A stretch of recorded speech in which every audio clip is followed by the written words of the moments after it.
Today marks a historic and deeply emotional moment. For the first time, a freed hostage has shared her story before this council. Noa Argamani is not just a witness or a victim of Hamas's cruelty, she is a survivor. With unimaginable bravery and dignity, she has endured the unthinkable and emerged to speak for those who still cannot. Noa, we are honored by your presence, and we are praying every day for the safe return of your partner, Avinatan Or, and the 62 other hostages who remain in captivity. Noa, we thank you. We thank you for your courage, for your voice, and for speaking here today for those who cannot. But Noa should not have to be here today. She should not have to relive her trauma before this council, nor should she have to remind the world of what Hamas is. And yet, here she is, because for months, so many around the world and on this council have chosen to look away. Colleagues, it is time to finally pass a resolution here in this room to unequivocally condemn Hamas and designate it as a terrorist organization. It should have happened 16 months ago. I appreciated your words, Mr. Mansour, about the Bibas family, but still, you are not capable of saying the word Hamas in your speeches. You are ignoring it. In order to move forward, you have to acknowledge that Hamas will not be part of the equation. If they will be there, all your wishes will be lost. After Noa's testimony, I'm not sure how anyone in this room could possibly object to such a resolution.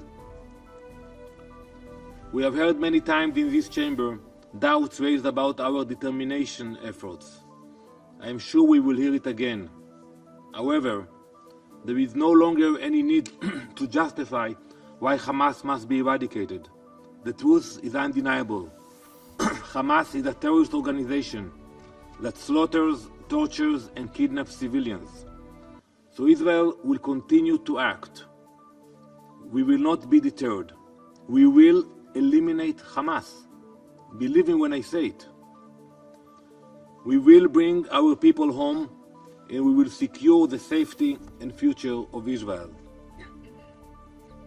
Today, when you look at Noa sitting here in this chamber, remember the story behind the face you saw on that motorcycle.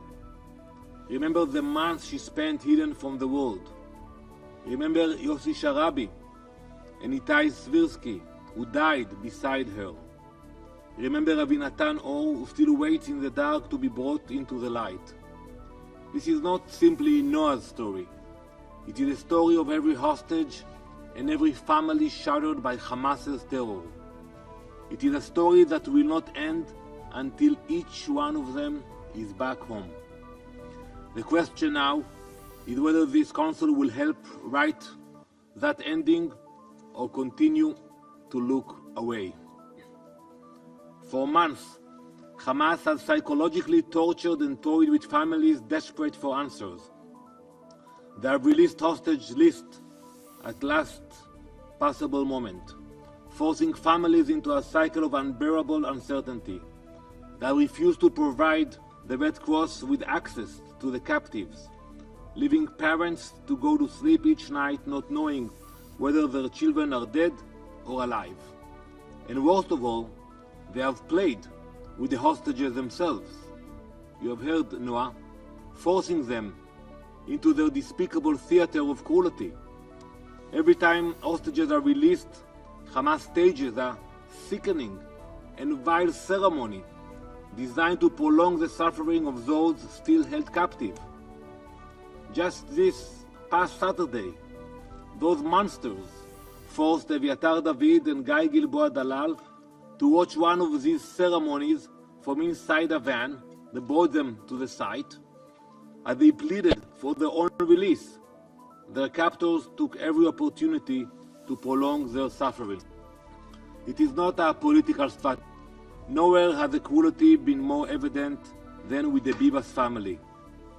For over 500 days, Israelis and so many around the world, and many of you have asked yourselves the same question.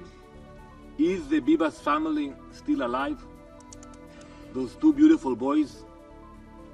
Now we know the answer. Hamas didn't just murder Ariel and Kfir. They slaughtered them in the most deprived way imaginable. They didn't shoot Kfir. They didn't shoot Ariel. They killed them with their bare hands.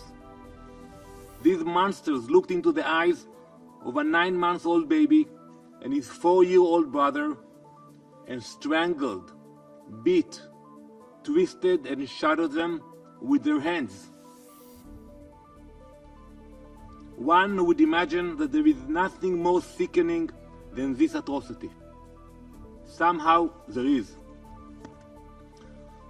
To hide their crime, they mutilated their tiny bodies to make it seem as though they died in an airstrike. This is Hamas. This is who they are in their souls. Child murderers, butchers.